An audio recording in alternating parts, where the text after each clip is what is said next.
ರಾಷ್ಟ್ರ ರಾಜಕೀಯದಲ್ಲಿ ಈ ಬಾರಿ ಒಂದು ಶಕ್ತಿ ಅಂದರೆ ಸ್ತ್ರೀ ಅಂತ ಏನು ನಾವು ಕರಿತೀವಿ, ರಾಷ್ಟ್ರ ರಾಜಕೀಯದಲ್ಲಿ ಒಂದು ಶಕ್ತಿ ಈ ದೇಶವನ್ನು ಆಳ್ತಾಳೆ ಅಂತೇಳಿ ನಾವು ಈ 4 ತಿಂಗಳ ಹಿಂದೆ ಒಂದು ಭವಿಷ್ಯವಾಣಿಯನ್ನು ನುಡಿದಿದ್ವಿ. ಅದೇ ರೀತಿ ಮಹಾಶಿವರಾತ್ರಿಯ ನಂತರ ಯಾವ ಶಕ್ತಿ ಆಳ್ತಾಳೆ, ಯಾವ ಪಕ್ಷ ಅಧಿಕಾರಕ್ಕೆ ಬರುತ್ತೆ ಅಂತೇಳಿ ಒಂದು ಭವಿಷ್ಯವಾಣಿಯನ್ನು ಹೇಳ್ತೀವಿ ಅಂತೇಳಿ ನಮ್ಮ ದೇಶದ ಎಲ್ಲರಿಗೂ ಕೂಡ ತಿಳಿಸ್ತೀವಿ ಅಂತೇಳಿ ನಾವೊಂದು ವಿಚಾರವನ್ನು ಹೇಳಿದ್ವಿ. ಅದೇ ರೀತಿ ಮಹಾಶಿವರಾತ್ರಿಯ ನಂತರ ಯಾರು ಈ ದೇಶವನ್ನು ಆಳ್ತಾರೆ, ಯಾವ ಪಕ್ಷ ಅಧಿಕಾರಕ್ಕೆ ಬರುತ್ತೆ ಅಂತ ಹೇಳೋದಾದರೆ, ಕಾಲಜ್ಞಾನ ಭವಿಷ್ಯವಾಣಿಯ ಪ್ರಕಾರ ರಾಷ್ಟ್ರ ರಾಜಕೀಯದಲ್ಲಿ ಒಂದು ಶಕ್ತಿ ಅಂದರೆ ಸ್ತ್ರೀ ಅಂತಕ್ಕಂಥವಳು ಈ ದೇಶವನ್ನು ಆಳ್ತಾಳೆ. ಅದೇ ರೀತಿ ಈ ರಾಷ್ಟ್ರ ರಾಜಕೀಯದಲ್ಲಿ ಶಕ್ತಿ ಏನು ಈ ದೇಶವನ್ನು ಆಳ್ತಕ್ಕಂಥ ಶಕ್ತಿ ವಿಶೇಷವಾಗಿ ತಾಯಿಯ ಕರುಣೆಯಿಂದ ಒಬ್ಬ ಪುರುಷನನ್ನು ಕೂಡ ರಾಜನಾಗಿ ಮಾಡ್ತಕ್ಕಂಥ ಯೋಗ ಇರೋದ್ರಿಂದ, ಮತ್ತೆ ಆ ಸ್ತ್ರೀ ರಾಜಕಾರಣಿಗಳಿಗೆ ಒಂದು ಭಯವನ್ನು ಹುಟ್ಟಿಸ್ತಾಳೆ ಅಂತೇಳಿ ಕಾಲಜ್ಞಾನ ಹೇಳ್ತದೆ. ಯಾರು ಈ ದೇಶವನ್ನು ಆಳ್ತಾಳೆ ಅಂತ ವಿಶೇಷವಾಗಿ ಹೇಳೋದಾದರೆ, ಈ ಪ್ರಾಪಂಚಿಕ ಸ್ಥಿತಿಗತಿಗಳನ್ನು ನೋಡಿದಾಗ ಮತ್ತೆ ಇವತ್ತಿನ ಕಾಲಜ್ಞಾನ ಭವಿಷ್ಯವಾಣಿಯನ್ನು ಕೂಡ ನೋಡಿದಾಗ, ಶ್ರೀಯುತ ಪ್ರಿಯಾಂಕಾ ಗಾಂಧಿಯವರ ಜನ್ಮಲಗ್ನ ಜಾತಕವನ್ನು ನೋಡಿದಾಗ ವಿಶೇಷವಾಗಿ ಪ್ರಿಯಾಂಕಾ ಗಾಂಧಿಯವರಿಗೆ ಈ ರಾಜಕೀಯ ಕ್ಷೇತ್ರದಲ್ಲಿ 11ನೇ ತಾರೀಕು ಏನು ನಾಳೆ ಬೆಳಗ್ಗೆಯಿಂದ ರವಿಭುಕ್ತಿ ಪ್ರಾರಂಭ ಆಗೋದ್ರಿಂದ ಆ ಜನ್ಮಲಗ್ನ ಜಾತಕಗಳಿಗೆ ವಿಶೇಷವಾಗಿ ಆ ರಾಜಗದ್ದಿಗೆ ಅಂದರೆ ಪ್ರಧಾನಿ ಮಂತ್ರಿ ಆಗ್ತಕ್ಕಂಥ ಯೋಗ ಅವರಿಗೆ ನಾಳೆ ಬೆಳಗ್ಗೆಯಿಂದ ಪ್ರಾರಂಭ ಆಗ್ತದೆ. ಅದೇ ರೀತಿ ತಾಯಿ ಕರುಣೆಯಿಂದ ಅಂದರೆ ಮಮತೆಯಿಂದ ಏನಾದರೂ ಕೂಡ ಸ್ತ್ರೀಯಾಗಿರ್ತಕ್ಕಂಥವಳು ಒಬ್ಬ ಪುರುಷನಿಗೆ ಕರುಣೆಯಿಂದ ಕೊಡ್ತಾಳೆ ಅಂತ ಹೇಳೋದಾದರೆ, ಯಾವ ವ್ಯಕ್ತಿಗೆ ಕೊಡ್ತಾಳೆ ಅಂತ ಹೇಳೋದಾದರೆ ವಿಶೇಷವಾಗಿ ಆ ರಾಹುಲ್ ಗಾಂಧಿಯವರಿಗೆ ಈ ಪ್ರಧಾನಿ ಆಗ್ತಕ್ಕಂಥ ಯೋಗ ಇರೋದ್ರಿಂದ, ಅದೇ ರೀತಿ ಯಾವ ಪಕ್ಷ ಅಧಿಕಾರಕ್ಕೆ ಬರುತ್ತೆ ಅಂತ ನೀವೊಂದು ಪ್ರಶ್ನೆ ಕೇಳಿದ್ರೆ, ಈ ದೇಶದ ಈಗಿನ ಸ್ಥಿತಿಗತಿಗಳ ಆಧಾರದ ಮೇಲೆ ಮತ್ತೆ ಏನು ಶ್ರೀಮತಿ ಇಂದಿರಾ ಗಾಂಧಿಯವರು ಪುನರ್ಸ್ಥಾಪಿಸಿದಂತಹ ಆ ಸ್ಥಾಪನೆಯಾದಂತಹ ದಿನ ಮತ್ತೆ ಸಮಯದ ಭವಿಷ್ಯದ ಆಧಾರದ ಮೇಲೆ ಪ್ರಸ್ತುತ ಇವಾಗ ರಾಹುಭುಕ್ತಿ ನಡೀತಾ ಇರೋದ್ರಿಂದ ಅನ್ಯ ಧರ್ಮಗಳ ಸಹಾಯದಿಂದ ಕಾಂಗ್ರೆಸ್ ಪಕ್ಷ ಅಧಿಕಾರಕ್ಕೆ 100ಕ್ಕೆ 200% ಈ ದೇಶದಲ್ಲಿ ಬಂದೇ ಬರುತ್ತೆ. ರಾಹುಲ್ ಗಾಂಧಿ ಅಥವಾ ಪ್ರಿಯಾಂಕಾ ಗಾಂಧಿ ಈ ದೇಶವನ್ನ ಆಳ್ತಾರೆ. ರಾಷ್ಟ್ರ ರಾಜಕಾರಣದಲ್ಲಿ ಪ್ರಿಯಾಂಕಾ ಗಾಂಧಿ ಲೋಕಸಭೆಗೆ ಪ್ರವೇಶ ಮಾಡಿದ್ದಾರೆ. ಸ್ನೇಹಿತರೆ ನಮಸ್ಕಾರ, ಹೇಗಿದ್ದೀರಿ ಎಲ್ಲ? ರಾಷ್ಟ್ರ ರಾಜಕಾರಣಕ್ಕೆ ಇದೊಂದು ಬೇಕಾಗಿತ್ತು. ರಾಷ್ಟ್ರ ರಾಜಕಾರಣಕ್ಕೆ ಇದೊಂದು ಎಂಟ್ರಿ ಬೇಕಾಗಿತ್ತು. ಇವತ್ತು ಕೇಂದ್ರದಲ್ಲಿ ಆಡಳಿತ ನಡೆಸ್ತಾ ಇರುವಂತಹ ಆಡಳಿತ ಪಕ್ಷಕ್ಕೆ ಪ್ರಬಲವಾದಂತಹ ಪ್ರತಿಪಕ್ಷವಾಗಿ ಈಗ ಏನು ಇಂಡಿಯಾ ಮೈತ್ರಿಕೂಟ ಇವತ್ತು ಲೋಕಸಭೆಯಲ್ಲಿ ರಾಜ್ಯಸಭೆಯಲ್ಲಿ ಏನು ತರಾಟೆಗೆ ತೆಗೆದುಕೊಳ್ತಾ ಇದೆ, ಒಂದು ಒಳ್ಳೆಯ ಬೆಳವಣಿಗೆ ಆಗ್ತಾ ಇದೆ. ಪ್ರಜಾಪ್ರಭುತ್ವ ರಾಷ್ಟ್ರದಲ್ಲಿ ಈ ರೀತಿಯಾಗಿ ಆಡಳಿತ ಪಕ್ಷಕ್ಕೆ ಸರಿಸಮನವಾಗಿ ಪ್ರತಿಪಕ್ಷ ಇರಬೇಕಾಗುತ್ತೆ. ಅದು ಈ ಬಾರಿಯ ಲೋಕಸಭೆಯಲ್ಲಿ ಇಂಡಿಯಾ ಮೈತ್ರಿಕೂಟಕ್ಕೆ ಇಂಡಿಯಾ ಮೈತ್ರಿಕೂಟ ಸವಾಲನ್ನ ಇಡ್ತಾ ಇದೆ. ಅದರ ಜೊತೆಗೆ ಕೇರಳದ ವಯನಾಡು ಲೋಕಸಭಾ ಕ್ಷೇತ್ರದಿಂದ ಪ್ರಿಯಾಂಕಾ ಗಾಂಧಿ ಅವರು ಗೆದ್ದಿದ್ದಾರೆ. ಪ್ರಿಯಾಂಕಾ ಗಾಂಧಿಯವರು ಮೊದಲ ಬಾರಿಗೆ ಗೆದ್ದು ಲೋಕಸಭೆಗೆ ಪ್ರವೇಶ ಮಾಡಿದ್ದಾರೆ. ಇದು ಒಳ್ಳೆಯ ಬೆಳವಣಿಗೆ. ಯಾಕಂದ್ರೆ ಪ್ರಿಯಾಂಕಾ ಗಾಂಧಿಯವರನ್ನ ನೀವು ಗಮನಿಸಿ ನೋಡಿ, ಅವರು ಜನರ ಜೊತೆಗೆ ಬೆರೀತಾರೆ. ಅವರ ಅಜ್ಜಿ ಇಂದಿರಾ ಗಾಂಧಿಯನ್ನ ಹೋಲುವಂತಹ ಪ್ರಿಯಾಂಕಾ ಗಾಂಧಿಯವರು ರಾಷ್ಟ್ರ ರಾಜಕಾರಣದಲ್ಲಿ ಸಂಚಲನವನ್ನು ಮೂಡಿಸುವುದರಲ್ಲಿ ಯಾವುದೇ ಅನುಮಾನವಿಲ್ಲ. ಲೋಕಸಭೆಯಲ್ಲಿ ಅವರು ಆಡಳಿತ ಪಕ್ಷವನ್ನ ತರಾಟೆಗೆ ತೆಗೆದುಕೊಳ್ಳುವುದರಲ್ಲಿ ಯಾವುದೇ ಅನುಮಾನವಿಲ್ಲ ಅಂತೇಳಿ ನಾನು ಭಾವಿಸ್ತಾ ಇದ್ದೇನೆ.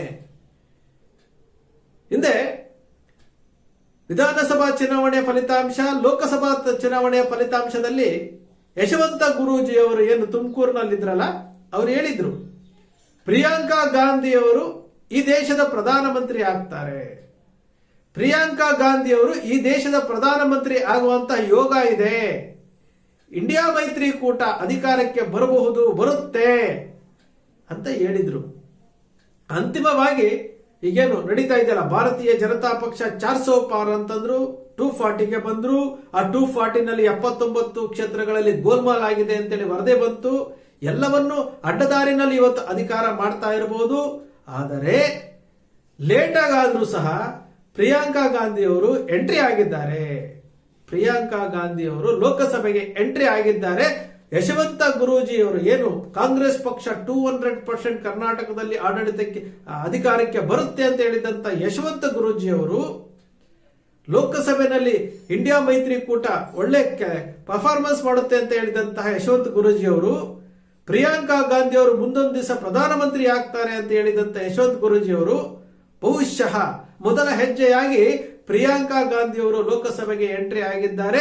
ಪ್ರಜಾಪ್ರಭುತ್ವ ವ್ಯವಸ್ಥೆಯಲ್ಲಿ ಯಾವ ರಾಜಕೀಯ ಪಕ್ಷಗಳು ಸಹ ಸರ್ವಾಧಿಕಾರಿ ಧೋರಣೆ ಮಾಡಬಾರ್ದು. ಯಾವ ರಾಜಕೀಯ ಪಕ್ಷಗಳು ಸಹ ನಾನು ಮಾಡಿದ್ದೇ ಸರಿ ಅಂತ ಹೋಗಬಾರದು. ಅದು ಪ್ರಜಾಪ್ರಭುತ್ವಕ್ಕೆ ಮಾರಕ. ಪ್ರತಿಪಕ್ಷವಾಗಿರುವಂತದ್ದು ಆಡಳಿತ ಪಕ್ಷಕ್ಕೆ ಬರಬೇಕು, ಆಡಳಿತ ಪಕ್ಷದಲ್ಲಿರುವವರು ಪ್ರತಿಪಕ್ಷದಲ್ಲಿರಬೇಕು. ಇದು ಪ್ರಜಾಪ್ರಭುತ್ವದ ಬ್ಯೂಟಿ ಅಂತಾರೆ, ಇದು ಬ್ಯೂಟಿ ಆಫ್ ಡೆಮೋಕ್ರಸಿ ಅಂತಾರೆ. ಪ್ರತಿಪಕ್ಷ ಸ್ಟ್ರಾಂಗ್ ಆಗಿರಬೇಕು. ಇವತ್ತು ಮಹಾರಾಷ್ಟ್ರದ ಫಲಿತಾಂಶ ನೋಡಿದ್ರೆ ಆಶ್ಚರ್ಯ ಆಗುತ್ತೆ. ಮಹಾರಾಷ್ಟ್ರದ ಫಲಿತಾಂಶ ನೋಡಿದ್ರೆ ಆಶ್ಚರ್ಯ ಆಗುತ್ತೆ. ಹರಿಯಾಣದ ಫಲಿತಾಂಶ ನೋಡಿದ್ರೆ ಆಶ್ಚರ್ಯ ಆಗುತ್ತೆ. ಎಲ್ಲ ಒಂದು ಕಡೆ ಏನೋ ಆಗ್ತಾ ಇದೆಯಾ? ಯಾಕೆಂದ್ರೆ ಎಕ್ಸಿಟ್ ಪೋಲ್ಗಳಾಗಿರ್ಬೋದು, ಆರಂಭಿಕ ಟ್ರೆಂಡಿಂಗ್ ಆಗಿರ್ಬೋದು, ಇಂಡಿಯಾ ಮೈತ್ರಿಕೂಟ ಎನ್ಡಿಎ ಮೈತ್ರಿಕೂಟ ಎರಡು ಈಕ್ವಲ್ ಆಗಿ ಹೋಗ್ತಾ ಇತ್ತು ಎಣಿಕೆ. ಆರಂಭದ ಎಣಿಕೆಯಲ್ಲಿ ಹೋಗ್ತಾ ಹೋಗ್ತಾ ಹೋಗ್ತಾ ಹೋಗ್ತಾ ಎಷ್ಟು ಹಂತರದಲ್ಲಿ ಕುಸಿಯುತ್ತೆ ಅಂತಂದ್ರೆ ಹರಿಯಾಣದ ವಿಧಾನಸಭಾ ಕ್ಷೇತ್ರದಲ್ಲೂ ಅದೇ ರೀತಿ ಆಯ್ತು, ಮಹಾರಾಷ್ಟ್ರದಲ್ಲೂ ಅದೇ ರೀತಿ ಆಯ್ತು. ಓಪನ್ ಆಗಿ ಹೇಳ್ಕೊಳ್ತಾರೆ. ಹರಿಯಾಣದ ಮುಖ್ಯಮಂತ್ರಿ ಹೇಳ್ತಾರೆ ನಾವೆಲ್ಲ ಅಡ್ಜಸ್ಟ್ಮೆಂಟ್ ಮಾಡಿದೀವಿ ಅಂತ ಹೇಳ್ತಾರೆ. ಇದನ್ನ ಪ್ರಶ್ನೆ ಮಾಡೋದಕ್ಕೋದ್ರೆ ಚುನಾವಣಾ ಆಯೋಗ ಏನ್ ಮಾಡುತ್ತೆ? ಅದು ಹಲ್ಲಿಕ್ಕಿತ್ತು ಆಗಿದೆ. ವಿದೇಶಗಳಲ್ಲಿ ಬ್ಯಾಲೆಟ್ ನಲ್ಲಿ ಎಲೆಕ್ಷನ್ ಆಗ್ತಾ ಇದೆ, ಬ್ಯಾಲೆಟ್ ಪೇಪರ್ ಅಲ್ಲಿ ಎಲೆಕ್ಷನ್ ಆಗ್ತಾ ಇದೆ. ಭಾರತದಲ್ಲಿ ಮಾತ್ರ ಇವಿಎಂ ಅನ್ನ ಬಳಸ್ಕೊಳ್ತಾ ಇದ್ದಾರೆ. ಅಂದ್ರೆ ಈ ಆರೋಪ ಬರ್ತಾ ಇದೆ, ಆರೋಪ ಮುಕ್ತ ಆಗ್ಬೇಕು ಅಂತೇಳಿ ಭಾರತೀಯ ಜನತಾ ಪಕ್ಷದವ್ರಿಗೆ ಬೇಕಾಗಿಲ್ಲ. ಇದು ನಮ್ಮ ದೇಶದ ಇವತ್ತಿನ ಪರಿಸ್ಥಿತಿ. ನಮ್ಮ ಜನಕ್ಕೆ 200 ಲಕ್ಷ ಕೋಟಿ ರೂಪಾಯಿ ವಿದೇಶಿ ಸಾಲ ಆಗಿದೆ. ಒಬ್ಬೊಬ್ಬರ ತಲೆಯ ಮೇಲೆ 1,38,000 ರೂಪಾಯಿ ಸಾಲ ಆಗಿದೆ. ರೂಪಾಯಿ ಮೌಲ್ಯ ಪಾತಾಳಕ್ಕೆ ಹೋಗ್ತಾ ಇದೆ. 84 ರೂಪಾಯಿಗೆ ಹೋಗ್ತಾ ಇದೆ, ಕುಸಿತಾ ಇದೆ. ಆರ್ಥಿಕ ವ್ಯವಸ್ಥೆ ಕುಸಿತಾ ಇದೆ. ಸಾಲ ಮಾಡಿ ಆದರೂ ತುಪ್ಪ ತಿನ್ನುವ ಪರಿಸ್ಥಿತಿಗೆ ಬರ್ತಾ ಇದೆ. ಆದರೂ ಸಹ ನಮ್ಮ ಜನರು ಈ ರೀತಿಯಾದಂತಹ ಫಲಿತಾಂಶ ಕೊಡ್ತಾರೆ ಅಂದ್ರೆ ನಂಬಲಿಕ್ಕೆ ಸಾಧ್ಯನಾ? ಏನೋ ಆಗಿದೆ ಸ್ನೇಹಿತರೆ. ಪ್ರಿಯಾಂಕಾ ಗಾಂಧಿಯವರು ಇವತ್ತು ಲೋಕಸಭೆಗೆ ಪ್ರವೇಶ ಮಾಡಿರುವುದು, ಇತ್ತೀಚೆಗೆ ರಾಹುಲ್ ಗಾಂಧಿಯವರ ಮಾತುಗಳು ಏನು ಜನರ ಜೊತೆ ಬೆರೀತಾ ಇರುವಂತದ್ದು ಎಲ್ಲವನ್ನ ನೋಡಿದಾಗ ಕಾಂಗ್ರೆಸ್ ಪಕ್ಷಕ್ಕೆ ಒಂದು ರೀತಿಯಾದಂತಹ ಬೂಸ್ಟರ್ ಬಂದಿರುವುದಂತೂ ಸತ್ಯ. ಇಂಡಿಯಾ ಮೈತ್ರಿಕೂಟಕ್ಕೆ ಬೂಸ್ಟರ್ ಆಗಿರುವುದಂತೂ ಸತ್ಯ, 100ಕ್ಕೆ 100 ಭಾಗ ಸತ್ಯ. ಬಹುಶಃ ಮುಂದಿನ ಲೋಕಸಭಾ ಚುನಾವಣೆಯಲ್ಲಿ ಏನ್ ಬೇಕಾದರೂ ಆಗಬಹುದು. ನಾವು ಭಾವನೆಗಳನ್ನ ಬಿತ್ತಿ ಅಧಿಕಾರ ನಡೆಸ್ತೀವಿ ಅಂತ ಹೇಳ್ಕೊಂಡಿರೋರಿಗೆ ಪ್ರಿಯಾಂಕಾ ಗಾಂಧಿ ಮತ್ತು ರಾಹುಲ್ ಗಾಂಧಿ ಅವರು ಆ ಪಕ್ಷವನ್ನ ಅವ್ರು ಏನೇ ಹೇಳ್ಬೋದು, ಕುಟುಂಬ ರಾಜಕಾರಣ ಅನ್ಬೋದು, ಮತ್ತೊಂದು ಅನ್ಬೋದು. ಆದರೆ ಇಂದಿರಾ ಗಾಂಧಿಯವರು ಗುಂಡೇಟಿನಿಂದ ಸತ್ರು, ರಾಹುಲ್ ಗಾಂಧಿಯವರು ಬಾಂಬ್ ಬ್ಲಾಸ್ಟ್ ಇಂದ ಸತ್ರು.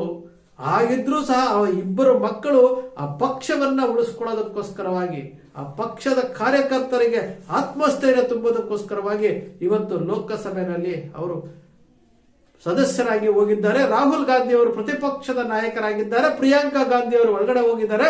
ಈಗ ಅಸಲಿ ಆಟ ಈಗ ಪ್ರಾರಂಭ ಆಗಬೇಕು. ಜನರಲ್ಲಿ ಜಾಗೃತಿ ಮೂಡಿಸಬೇಕು, ಪ್ರಜಾಪ್ರಭುತ್ವದ ಮೌಲ್ಯಗಳನ್ನು ಎತ್ತಿಡಿಬೇಕು.